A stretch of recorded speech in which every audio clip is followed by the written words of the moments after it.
Olá, eu sou a Léa Lobo, editora da revista Infra.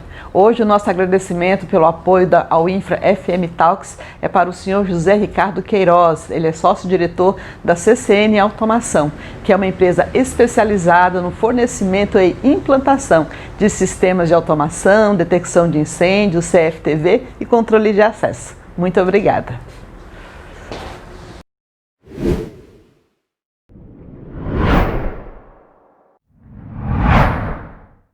Olá, audiência do Infra, sejam muito bem-vindos. Hoje nós temos aqui um convidado bastante especial.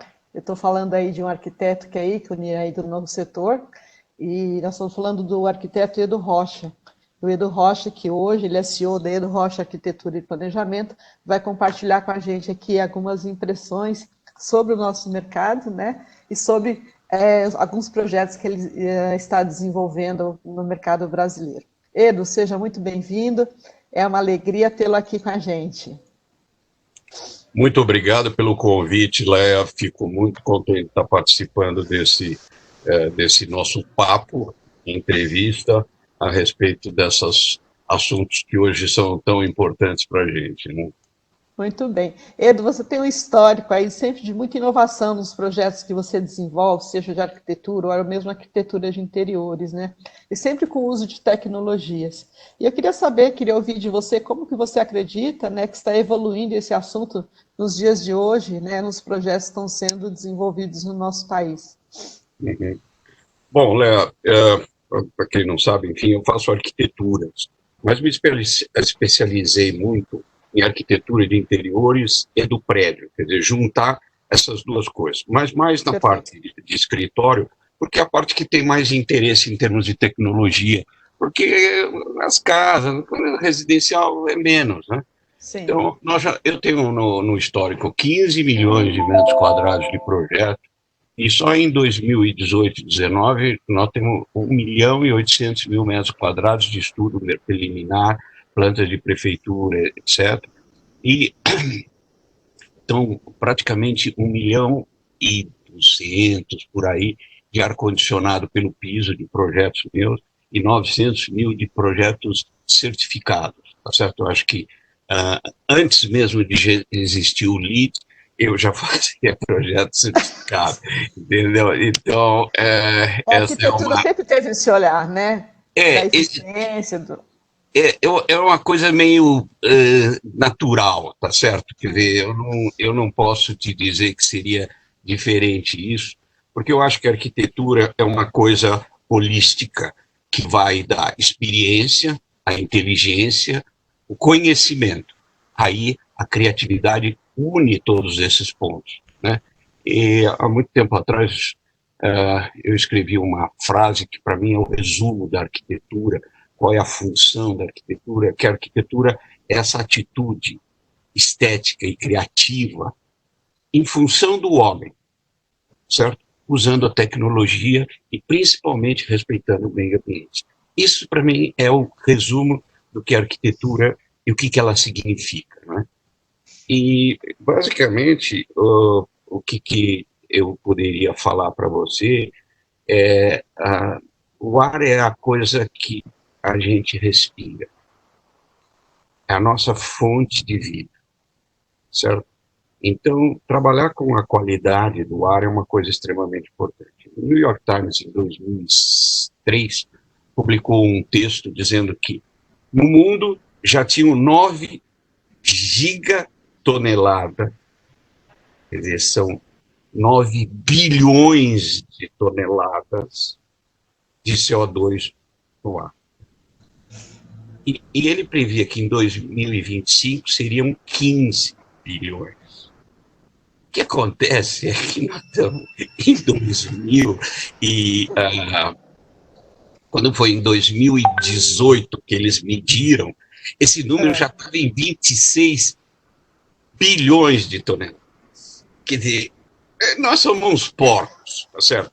Nós estamos sujando a nossa casa de um jeito inacreditável. Quer dizer, nós não entendemos que nós vivemos dentro desse planeta maravilhoso, onde o ar é a nossa fonte de vida. Tá?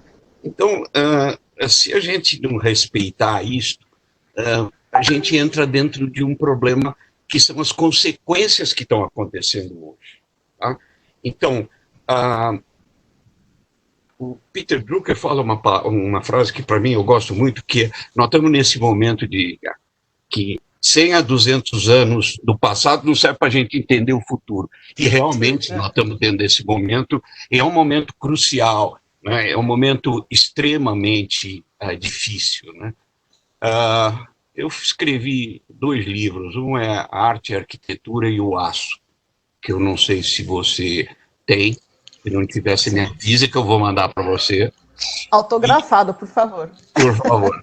E dentro desse livro, me pediram para escrever um livro sobre aço. Eu falei, eu não vou escrever livro sobre aço nenhum, porque eu não sou um engenheiro metalúrgico. Não, mas você faz muita construção com aço. Eu falei, bom, então é outra coisa. Faz o que você quiser. Eu fiz, tem um capítulo sobre aço só. O resto é sobre arte, arquitetura, como você entende a arte e o que é a arquitetura, tá certo? Que para mim é muito importante entender o que a gente está fazendo. Demorou muito tempo para eu entender o que a gente está fazendo, porque às vezes a faculdade não te ensina isso. Né? Sim. E o segundo livro é o conforto na arquitetura e do design. É o seguinte, a gente percebe a arquitetura através dos 5 sentidos, tá certo? Quer dizer, o tato, visão, audição. O único que está fora dessa brincadeira é o paladar, mas de repente também está vendo. Faz parte. Eu falo que o 6º sentido é a soma de todos esses sentidos. Quando você está na mesa, você tem todos esses sentidos juntos. E o 7º sentido é a tua noção de espaço. E o conforto é como você sente o espaço. Certo? Então, é muito importante de entender e a evolução do que a tecnologia nos deu de conforto. Né? E falando nesse conforto, né, a gente, intrinsecamente, a gente está falando de qualidade do ar dentro dos ambientes de escritório, né, Pedro? E hoje, né, a qualidade do ar dentro dos ambientes de escritório é um tema que está em pauta, né? Está sendo chamada bastante atenção, porque as pessoas estão bastante inseguras quanto a esse tema, principalmente na retomada aí para os escritórios. Eu queria que você falasse um pouco sobre isso. Você falou que está em pauta? Não, está em falta, porque nenhum prédio tem a qualidade do ar que a gente gostaria. Eu fiz um prédio, que é o prédio da Friboi, é o último prédio da sede da Friboi, um escritório grande, e ele tem é a melhor qualidade de ar que existe, seguro, não tem nenhum prédio com a qualidade de ar que tem nesse prédio. São várias tecnologias que eu usei, inclusive se você entrar lá e tiver alguém com Covid, o Covid fica naquela pessoa, ele não sai dela, porque quando o cara respirar, automaticamente o ar é desinfetado, tá certo? Então, gostaria de te convidar para visitar, porque realmente é um projeto espetacular. Primeiro, não é porque eu fiz, mas é porque eu acho que essas coisas todas aconteceram. Primeiro, eu tenho ar-condicionado pelo piso, tenho entalpia, eu tenho filtragem do ar externo, depois eu tenho uma filtragem eletrostática que passa entre placas, então cria ozônio, então o vírus, que nem aquelas raquetinhas de matar inseto, tem o filtro EPA, tem o reator fotocatalítico e principalmente eu uso chillers de absorção, que é chiller que usa água como meio refrigerante, não usa gás, que é uma das coisas que, vamos dizer, atacam o meio ambiente. Né? Então, sim, basicamente, o aspecto é esse. Né? E a gente conseguiria hoje, né, o mercado, você tem várias centrais de climatização, né? Fazer um retrofit, uma adaptação para que essas centrais de ar elas sejam mais eficientes, nesse sentido, com referência à contaminação do ambiente? Sem dúvida. Principalmente existem assuntos que são, por exemplo, existe uma necessidade de troca de ar, ou seja, cada prédio tem uma necessidade de troca de ar bastante grande. Isso é 27 metros cúbicos por hora por pessoa. Ou seja, é uma barbaridade. Isso representa praticamente uns 30% seria o número certo da quantidade de equipamento de ar condicionado necessário. Tá? Então, um assunto bastante complicado. Eu fiz durante muito tempo várias palestras que comecei com isso em, sei lá, sobre o Sick Building Syndrome, tá? E sobre o edifício doente, propriamente dito, que é esse Sick Building Syndrome, e todos os tipos de doenças que existiam dentro desse processo. Quer dizer, hoje você tem o prédio naquela época, com uma contaminação, e essa contaminação provocava uma porção de doenças que você tem, renite, sinusite, tudo que é relativo ao pulmão eram originárias desse sick building. Quer dizer, hoje, além de tudo que a gente já tinha, você tem agora o Covid, que é uma novidade, fora o SARS, você tem o Covid. Então, a quantidade de dinheiro que se gasta com as pessoas no absenteísmo ou na doença é muito grande. Então, você tem, só para você ter ideia, o American Labor, o Bureau of Labor Statistics dos Estados Unidos, ele fala que no setor privado, lá nos Estados Unidos, tem 1,7% de absenteísmo. No setor público, 2,2%. O Brasil, de acordo com a Cunha Cleia Cardoso de Bittencourt, que é a análise estatística dos problemas de saúde dos servidores, ela diz que o setor privado é 4,7%, o setor público é 6,1%, ou seja, é praticamente 3 vezes. Eu não sei se você sabe que no ciclo de vida de uma empresa, 2% é o custo do prédio. Sim. O restante é manutenção. 6% é a manutenção. E o restante, 92% é o custo com as pessoas. Se você tem praticamente 5% de absenteísmo sobre as pessoas, você fabrica um prédio, 2 prédios só pelo custo do absenteísmo. Então é por isso que é importante, como esse projeto da Friboi, como outros projetos, você ter prédios com qualidade do ar ou com qualidade do ar-condicionado, porque o ar-condicionado é, na verdade, o grande vilão desse assunto. Né? Sim. Então... principalmente em termos de eficiência energética, né? São os dois problemas, né? São a eficiência energética e, principalmente, em termos de que a gente poderia juntar isso com sustentabilidade, certo? Então, o que a gente pode imaginar como eficiência energética e sustentabilidade? Você está me pedindo uma outra assunto. Mas, basicamente... E até com a certificação, né? Você integrar essas coisas todas juntas, né? Exatamente. O que eu entendo de sustentabilidade para mim?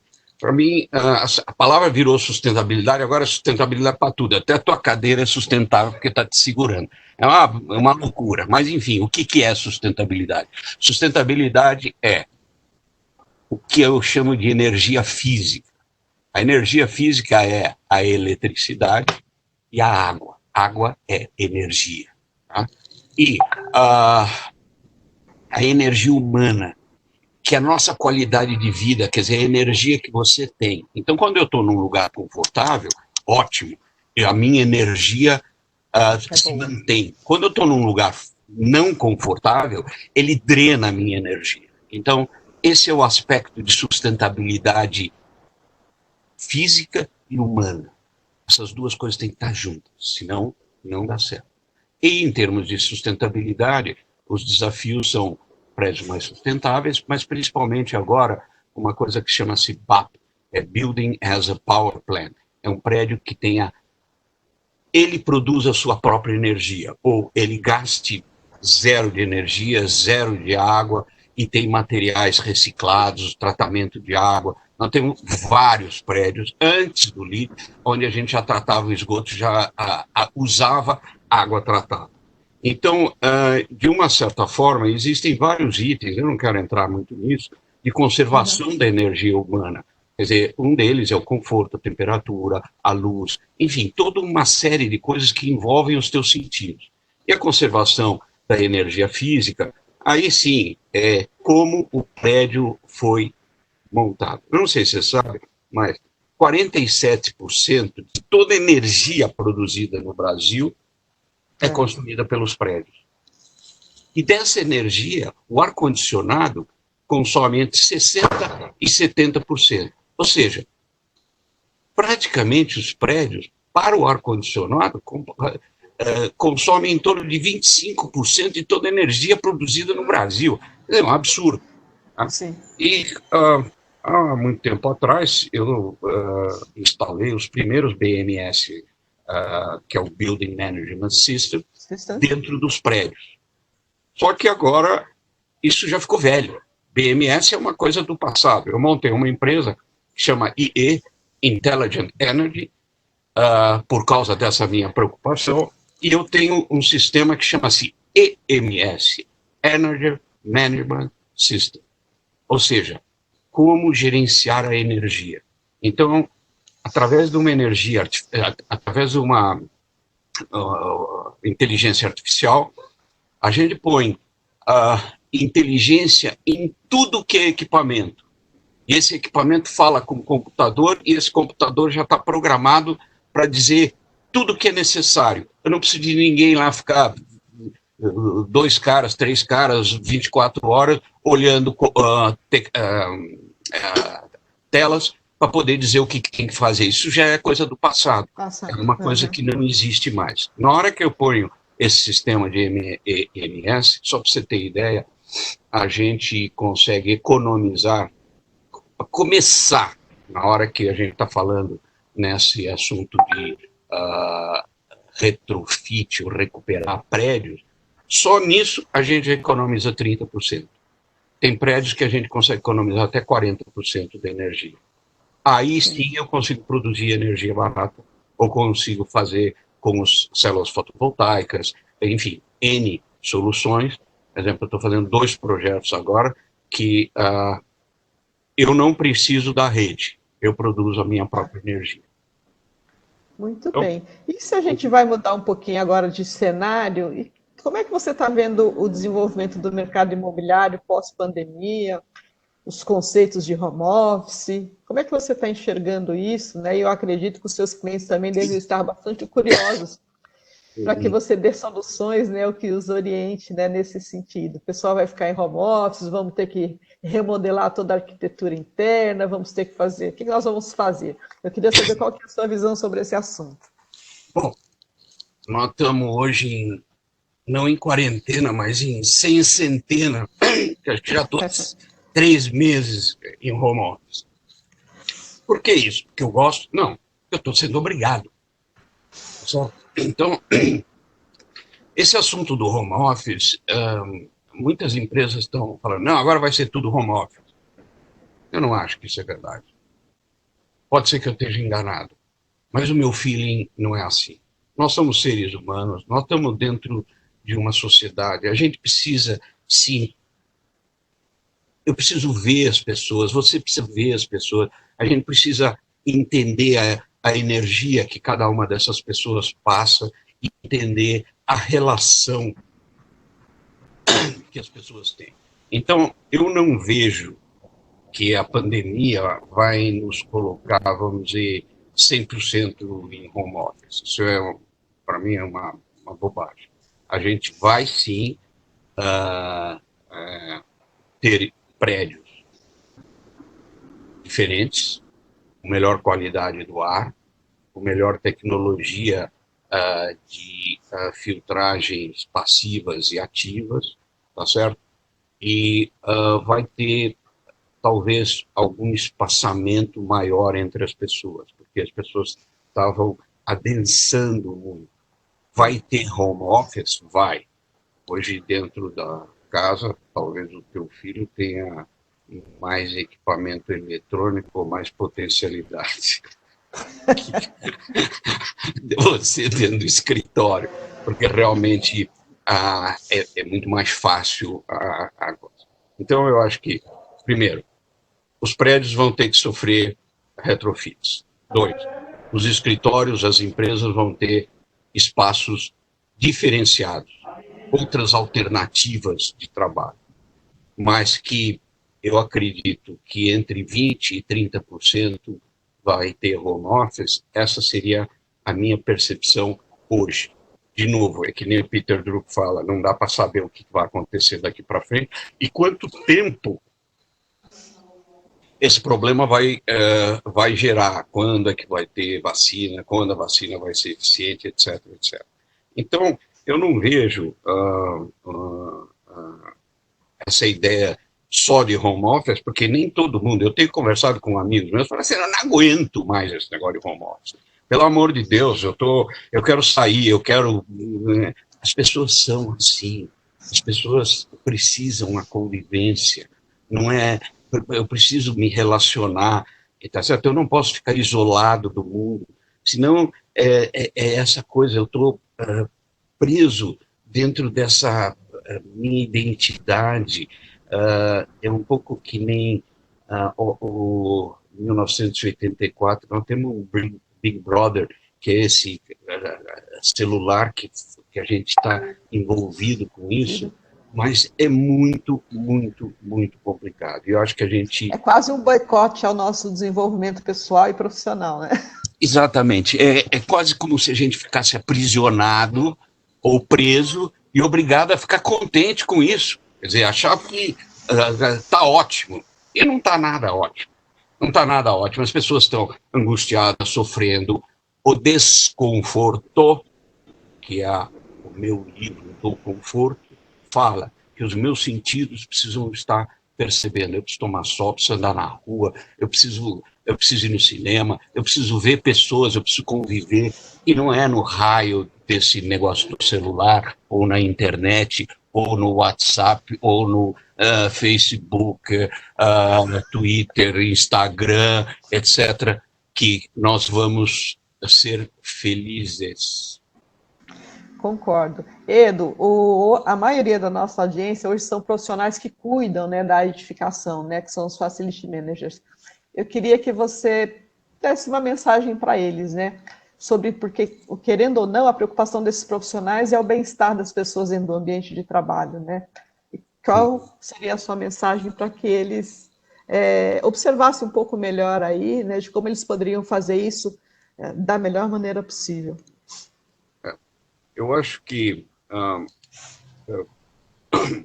dentro desse aspecto de conforto, ergonomia e a percepção da qualidade do espaço que a gente tem são coisas extremamente importantes. Então, eu acho que os prédios, de uma forma geral de escritórios, vão passar por o ambiente de escritório, o ambiente de trabalho, o ambiente de convivência vai passar por uma transformação. Ele já estava passando por uma transformação, porém agora ele vai ser pressionado para uma transformação maior. E essa transformação passa por conforto para as pessoas, eficiência energética, qualidade do ar. Esse tripé que, se ele não for trabalhado, os escritórios vão ficar velhos. E todo prédio tem a possibilidade, a potencialidade de se recuperar e de ficar, vamos dizer, praticamente novo. Né? É bem possível. Aumentar a longevidade, né? Então, eu acho que essa é a mensagem. E acho que isso aí a gente tem que fazer juntos. Né? Nós não podemos lutar separados, nós temos que lutar juntos para essas conquistas que são a melhora da qualidade de vida. Muito bem, Edu Rocha, foi uma alegria imensa tê-lo aqui no Infra FM Talks de hoje, poder compartilhar todo esse seu conhecimento aí com a nossa audiência. Queria agradecer de coração o seu tempo e disponibilidade de falar com a gente, e pode ter certeza que eu vou em busca do livro do Aço com autógrafo seu. Não, eu vou mandar para você o livro do Aço e o livro do Conforto. apesar de eu estar escrevendo o terceiro livro, que é mais complicado ainda, que chama Brasil Dois Pontos, eu falo sobre o comportamento do homem em relação à política e dentro da arquitetura. Ele é extremamente interessante, porque é uma consequência do livro Conforto. Mas esses dois eu vou mandar para você autografado com muito prazer. Tá? E se você tiver alguma pergunta, se alguém quiser fazer uma pergunta desses telespectadores, por favor, me encaminha que eu tenho o maior prazer de responder. Com certeza. Fica com Deus, Edi. Muito obrigada pela sua participação. Você também, um abraço a todos os telespectadores, tá bom? Obrigada. Um abraço, tchau, tchau.